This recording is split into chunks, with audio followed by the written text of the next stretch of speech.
nimkaribishe Mheshimiwa Waziri wa Nishati na Madini, dada yangu Irene Morani, aseme maneno machache na yeye kwa upande wa Uganda kama sehemu ya uzinduzi rasmi.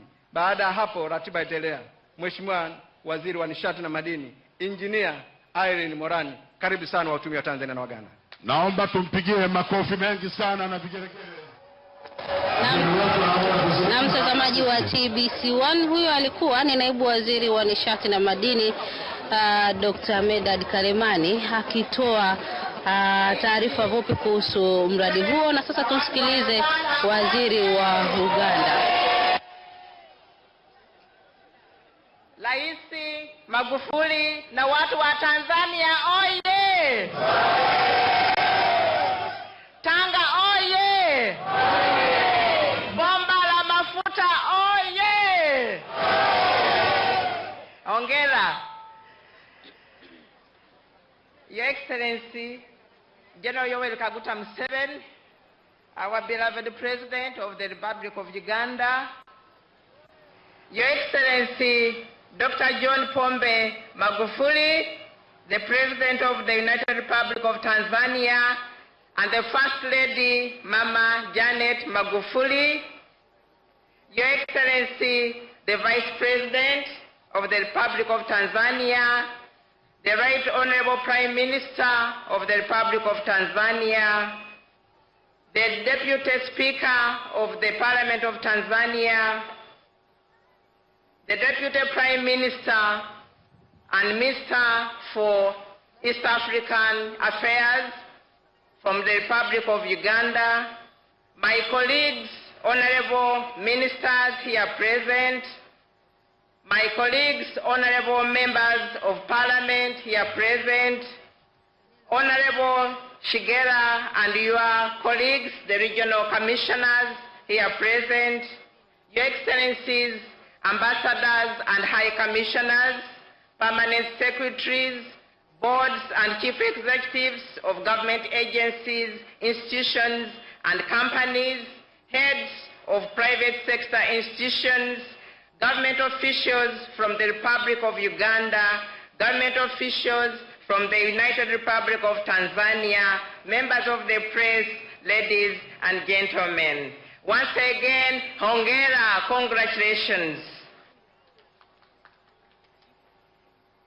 Your Excellencies, laying of the foundation stone for the East African crude oil pipeline, which we baptized ECOP, is a significant milestone not only for Uganda and Tanzania, but for East Africa and the African continent as a whole. This pipeline of 1,445 kilometers will be the longest heated crude oil pipeline in Africa, and it will contribute to strengthening trade and development in the region. I therefore take this opportunity to congratulate all of you on this landmark occasion, which is a result of the wise leadership, guidance, and counsel of Your Excellencies Yoweri Kaguta Museveni and Dr. Magufuli, together with the hard work, dedication, and commitment of the joint team from our two sister nations. Your Excellencies, permit me to recognize the Uganda delegation that is here to witness the groundbreaking ceremony of this long pipeline from Hoima to Tanga. I know introductions of certain dignitaries have taken place, but permit me to recognize my colleagues, honorable ministers from Uganda who are here. You're most welcome and thank you for coming. We have members of parliament from Uganda. Thank you for coming. We have permanent secretaries. We have boards and management of government agencies and companies. We have the local government chairpersons from Uganda who have come to witness this. And we have the private sector here with us. In a special way, I want to recognize the partners in this whole business, and that is the oil companies, Total, E&P, CNOOC, and Tallow Oil. You're all most welcome. Your Excellencies, allow me to specially thank the government of Tanzania for the warm welcome and kind hospitality accorded to us. This occasion further echoes the commitment both states have to ensure the successful implementation of this project that will see Uganda join the ranks of other oil-producing and exporting countries known as OPEC. This cooperation indeed cements the East Africa region's position as a premier destination for oil and gas exploration and development. Your Excellencies, following the discovery of commercial oil and gas resources in Uganda, the government of Uganda put in place a robust policy, legal, regulatory, and institutional framework. It ascertained the volumes of the oil and gas resources in the licensed areas and commenced development activities to commercialize these resources. The development of ECOP, as well as other infrastructure projects, attests to the promotion of valuable utilization of Uganda's oil and gas resources and development of suitable transport and storage solutions which give good value of the country's oil and gas resources. To take the implementation of the policy direction, Government of Uganda entered into a memorandum of understanding with the partner oil companies and agreed on 3 major commercialization processes. One was to turn crude oil and gas for power generation in the short to medium term. 2, to establish a 60,000 barrels of oil per day refinery in Hoima. And 3, to export crude oil through an export pipeline or any other viable option. Your Excellencies, distinguished guests, ladies and gentlemen, the decision to develop ECOP was taken during the 13th Northern Corridor Integration Project Summit in Kampala in April 2016. At this summit, it was agreed that Uganda and Tanzania would cooperate in the development of a crude oil export pipeline from Kabale in Hoima district of Uganda to Tanga port in Tanzania. This route was determined as the least cost, least risky, and the 1,445-kilometer long pipeline, which will be 24 inches in diameter, will be heated and buried beneath the ground 1 meter deep to provide access for Uganda's crude oil to the international market.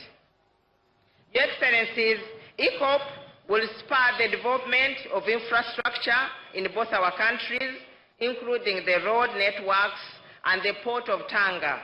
But it will also facilitate and boost trade in the region.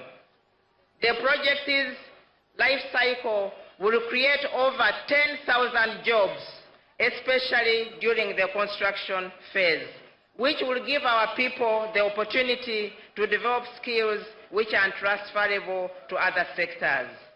There will also be other opportunities in the provision of goods and services which will lead to the growth of national enterprises. As government, we encourage the investors to continue supporting the growth of local content in the region, which is key in our socio-economic development. Your Excellencies, the intergovernmental agreement for ECOP was signed in Kampala on 26th of May this year, which concluded the bilateral negotiations. And the signing of this was a major milestone because The intergovernmental agreement is a cornerstone upon which the implementation of the project is anchored.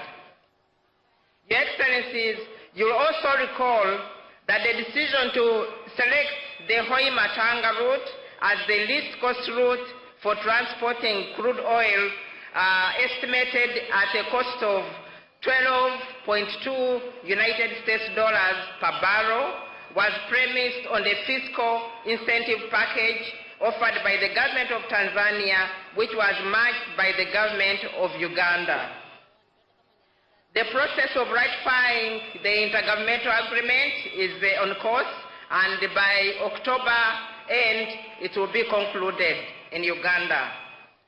Uganda intends to participate in this project through its national oil company, and the various project teams are in place because we want to ensure that this pipeline is commissioned by 2020, where we are targeting to have the first oil. 2020 is the target year. In this regard, Your Excellencies, the front-end engineering designs are underway and they are expected to be completed end of this month, with the view of having the final investment decision at the end of this year. And after that, all other activities will kick in so that we are able to commission this pipeline before the end of 2020. As I conclude, Your Excellencies, permit me to recognize and especially thank all those who have contributed to the development of the oil and gas sector, and more specifically to the ECO project. Your Excellency, General Yoweri Kaguta Museveni, our dear President, Your Excellency, Dr. John Pombe Magufuli, the President of the United Republic of Tanzania, we are grateful for your strong guidance to this region, and specifically the oil and gas sector. This sector will steer us towards ensuring sustainable utilization of our natural resources in order to achieve middle income status for our people. Your Excellencies, I wish to commend and congratulate my colleagues in Cabinet, both from Uganda and Tanzania, together with the respective ambassadors and high commissioners, for their continued cooperation, support, and political leadership towards the realization of the ECO project. To the joint venture partners, that is Total, E&P, CNOOC, and Tullow Oil, we want to thank you for running our vision by choosing to invest in the region and for the commitment to ensuring we achieve First Oil 2020. I wish to commend the technical teams led by the permanent secretaries in both our ministries of energy and minerals in both countries for the work that they have undertaken and continue to ensure the realization of the ECO project in a fast-track mode. I wish to emphasize that the work ahead of us is enormous and will require our continued professionalism, commitment, and dedication, hence the need for maximum cooperation among us all. And to all of you East Africans, we reiterate our commitments to sustainable development and utilizing the oil and gas resources to contribute to area achievement and poverty eradication and creating lasting value to our society. Rais Museveni oye! Rais Magufuli oye! Asanteni sana. Asante sana. Na mtazamaji wa TBC1, huyo ni mhandisi Irene Muloni ambaye ni waziri wa masuala ya nishati kutoka Uganda, naye akiwa anaeleza fursa mbalimbali zinazopatikana katika ujenzi huu ambao unatarajiwa kuanza rasmi utekelezaji wake mwanzoni mwa mwaka kesho. Wameeleza fursa mbalimbali